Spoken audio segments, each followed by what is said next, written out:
हमने total offer test पढ़ा था, remember that? So most of these designs are based on a total offer test, a consumer, a concept and use test. ठीक है? Most of these designs are based on concept and use test. यानी वो concept दिखाएंगे, उसका जो भी concept level पे जो भी ट्रायल का नंबर या लाइकेड स्केल पे जो भी रेटिंग आ रही है उसकी परसेंटेज से आप प्रॉक्सी लोगे कि जी ट्रायल जनरेट हो गया, ऐड से इतने, ये ऐड इतने % ट्रायल जनरेट करेगा। दूसरी चीज़ आप क्या करोगे कि जी ट्रायल जनरेट हो गया, आपने प्रोडक्ट दी थी यूज़ के लिए, यूज़ के बाद जितने लोगों ने कहा कि जी I would want to purchase it in future, means के रिपीट परचेज आ गई। तो ट्रायल कितने % जनरेट हुआ वो कॉन्सेप्ट स्टेज पे पता चल गया, प्रोडक्ट टेस्ट के बाद जो आपने परचेज इंटेंट पूछा उससे आपको रिपीट परचेज पता चल गई। तो आपने बेसिकली क्या किया कि ये किया, आपने कहा कि जी टोटल पॉपुलेशन किसी भी उसकी ये है, मेरी जो टारगेट मार्केट में देख रहा हूँ वो एज 10 फॉर एग्जाम्पल देख रहा हूँ, इस SEC की देख रहा हूँ, इंसिडेंस ऑफ यूजेज है क्या, कहाँ से आएगा वो यूएनए से आएगा कि भाई इतने % इस ग्रुप में इतने % लोग यूज करते हैं, बाकी 40 तो यूज ही नहीं करते। तो मैं being a new launch can never focus those who are non category users, being a player in the new player in the market, मैं तो जो एग्जिस्टिंग कस्टमर्स हैं उनको कन्वर्ट करने की बात कर रहा हूँ, until unless I have a proposition to offer something to the remaining 40%। ठीक है? मैसेज रीच यानी concept test, sorry message reach based on the media plan, यानी कितने % लोगों तक आप मैसेज, भाई मैं 10 मिलियन की कैंपेन चलाऊंगा तो मेरी जो रीच है वो कुछ और होगी, मैं 100 मिलियन की कैंपेन चलाऊंगा तो मेरी रीच कुछ और होगी, मैं 500 मिलियन की कैंपेन चलाऊंगा तो मेरी रीच कुछ और होगी। सो रीच के एस्टिमेट्स जो हैं वो GRPs जो कहते हैं, GRPs की बेस्ड पे मीडिया एजेंसी आपको बताती है कि कितने % मैं आपके मैसेज को पहुंचा दूंगा आपकी टारगेट ऑडियंस के अंदर, तो उसका एक डिस्काउंट लगेगा कि मैसेज रीच कितनी होगी। फिर कुछ लोग वो होंगे जिनके पास मैसेज तो पहुंचेगा लेकिन उनको प्रोडक्ट नहीं मिलेगी, बिकॉज आप 100% अवेलेबिलिटी तो नहीं कर सकते।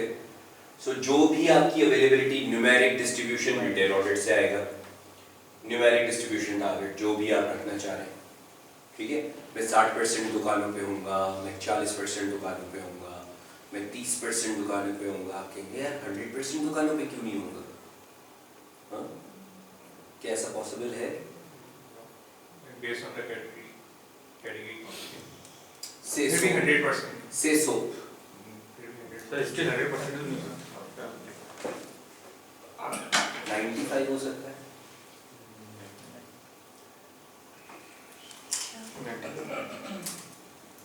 Coverage Just to give you an idea, मैंने जनरल किसी शॉट सवाल हो पूछा सकता था, है क्या चैनल वाइज किसी एक चैनल पे होगा, मैंने सवाल इसलिए पूछा था, P&G, Unilever, the largest in FMCG in Pakistan, has at best has 200,000 direct coverage, at best कह रहा हूँ, कम होगी इससे ज़्यादा नहीं होगी, कितनी? 200,000 direct coverage, direct coverage out of almost 8 lakh plus 9 lakh plus outlets in Pakistan. That's 40%. 20%। 20% approximately, 25%. ये direct coverage है. Indirect coverage which are being fed through wholesale, वो another 40-45% करते हैं तो जाके आप 60s में आ जाते हो. बहुत अच्छी डिस्ट्रीब्यूशन होती है तो 60-70s में होते हो, इसके ऊपर नहीं जाते आप, ठीक है ना? कैटेगरी लेवल पर हो जाती है कि भाई डिटर्जेंट हर दुकान पे आपको सोप और डिटर्जेंट मिल जाएगा, बट ब्रांड लेवल पे जैसे ही जाते हो तो ठक करके 90 में जो कैटेगरी होती है वो 70 पे जाके गिर जाती है। ये ओके, देन आपकी अवेलेबिलिटी यानी डिस्ट्रीब्यूशन, कितने लोगों को नहीं मिलेगी प्रोडक्ट तो ऑल्टरनेट ले लेंगे, वो भी आपने फोरकास्ट में डालना है अपनी। देन कम्स ट्रायल, ट्रायल कहाँ से आएगा? Concept test. जितने लोगों ने भी कॉन्सेप्ट देखकर पॉजिटिव रिस्पांस दिया था वो पॉजिटिव ट्रायल, यानी ये ऐड देख के जिन्होंने कहा कि मैं ये प्रोडक्ट खरीदूंगा, उसको आपने अज्यूम किया कि वो ट्रायल का नंबर है। Repeat purchases use, concept in use में जो आपने यूज टेस्ट करवाया था प्रोडक्ट की इस्तेमाल के बाद जितने भी लोगों ने कहा कि जी मैं इस्तेमाल करूंगा इन फ्यूचर और खरीदूंगा, उनका आपने वो नंबर उठाया रिपीट परचेज के लिए। Average frequency of usage per month, ये है average amount consume per occasion, इतना केजीज है। ये दोनों नंबर्स यूएनए से आएंगे। ट्रायल पीरियड वॉल्यूम आपका, ये ट्रायल पीरियड क्यों और रिपीट परचेज वॉल्यूम क्यों? क्योंकि जाहिर सी बात है ट्रायल का नंबर कुछ और होगा, बिल्कुल जी, और उसमें से 55 का 70%, 55 का 70% रिपीट। तो इनिशियल तो आपका ट्रायल के वक्त तो ऊपर जाएगा वॉल्यूम, बट जैसे ही ये मेंटेन होगा तो वो नीचे आ जाएगा। किसी भी प्रोडक्ट का अपटेक देखो ना, अगर जब लॉन्च होती है तो वो हमेशा यूं होता है, ठीक है? चाहे वो डिस्ट्रीब्यूशन का नंबर देखो या कंज्यूमर कंजम्पशन साइड पे नंबर देखो, हमेशा वो कुछ ना कुछ, जाहिर सी बात है जो यूज करेंगे वो छोड़ के जाएंगे, अनलेस कोई ऐसी प्रोडक्ट है जो 100% रिटेंशन रखती है। सर अगर क्लाइंट का ऑब्जेक्टिव फोरकास्टिंग है तो we can add all these questions in UNA as well। Which questions? जैसे ये हम कॉन्सेप्ट एंड यूज वाले क्वेश्चन, अगर आप यूएनए के साथ कॉन्सेप्ट एंड यूज टेस्ट कर लें तो आपको सारे सवालों के जवाब मिल जाएंगे, जो कि यूजुअली होता नहीं है। क्यों नहीं होता? आप यूएनए करते हो, नहीं एलओआई से भी ज़्यादा, आप यूएनए करते हो तो अपनी स्ट्रैटेजी फाइनल करते हो कि यार ये इस वक्त परसेप्शन है मार्केट में एग्जिस्टिंग ब्रांड के, ये नीड गैप अवेलेबल है जहाँ पे मैं अपनी प्रोडक्ट को पोजीशन करता हूँ, जिसकी बेसिस पे क्रिएटिव एजेंसी आपके ऐड बनाती है, फिर वो ऐड फाइनल होता है। ऐड फाइनल होके फिर आप कॉन्सेप्ट, फिर प्रोडक्ट फाइनल होती है। प्रोडक्ट के फीचर्स क्वालिटेटिव में जब आपने किए होते हैं तो आप देखते हो कि नीड गैप्स क्या है, प्रोडक्ट फीचर्स उस हिसाब से आप ऑल्टर करते हो कि मैं अपने क्लेम में ये लेके जाऊंगा और ये ऐड फीचर ऐड कर दूंगा। प्रोडक्ट फाइनल होती है, कॉन्सेप्ट फाइनल होता है, फिर कॉन्सेप्ट इन यूज में जाते हैं, फिर द स्टोरी कंटिन्यूज। सर अगर कोई बिल्कुल न्यू कैटेगरी होगी तो उसका ट्रायल और रिपीट परचेज में कम डिफरेंस होने के चांसेस हैं? क्यों? क्योंकि बिल्कुल न्यू कैटेगरी मार्केट में ऐसा कोई प्रोडक्ट पहले क्यों? था ही नहीं। नए और फिर पुराने में ये फर्क क्यों होगा कि ट्रायल और रिपीट परचेज का फर्क कम हो जाएगा?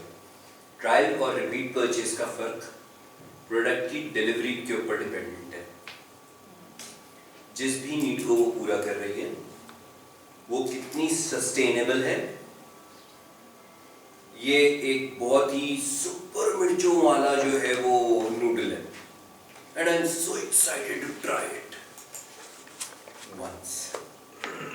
उसके बाद मैंने लानत भेजी, अबे पागल है, इंसान के बच्चों के खाने की चीज है ये।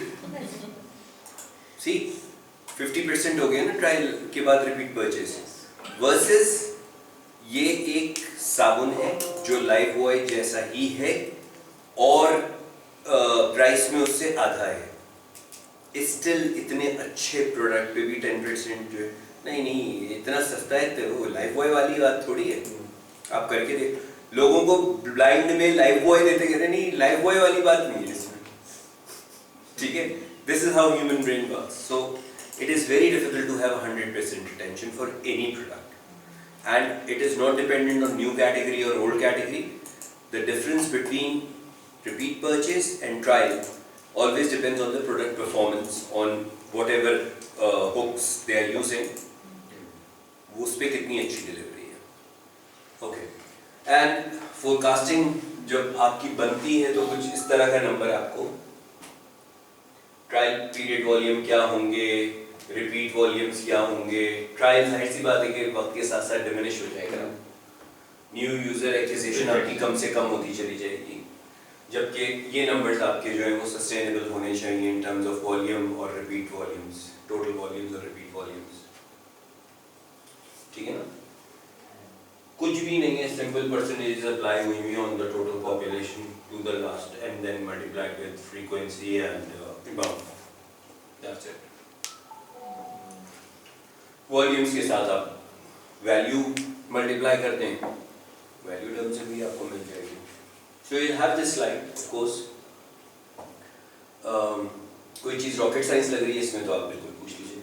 अंकल वो आपको कनेक्ट करना है. जी मैं वही 26 को. मैं जूम लॉग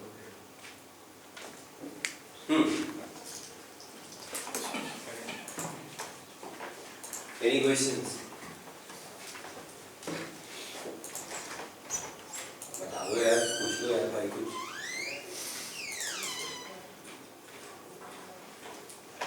ठीक है, सब समझ आ गया ना? Okay.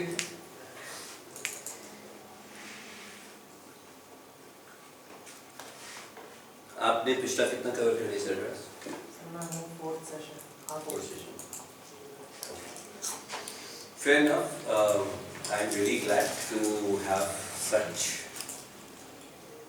talent in the room all together. एक दफा में देख के समझ जाते हैं तो अगली दफा इंशाल्लाह देखो भाई बिल्कुल. सो लेट्स सी, बेटा इसको बंद कर दो.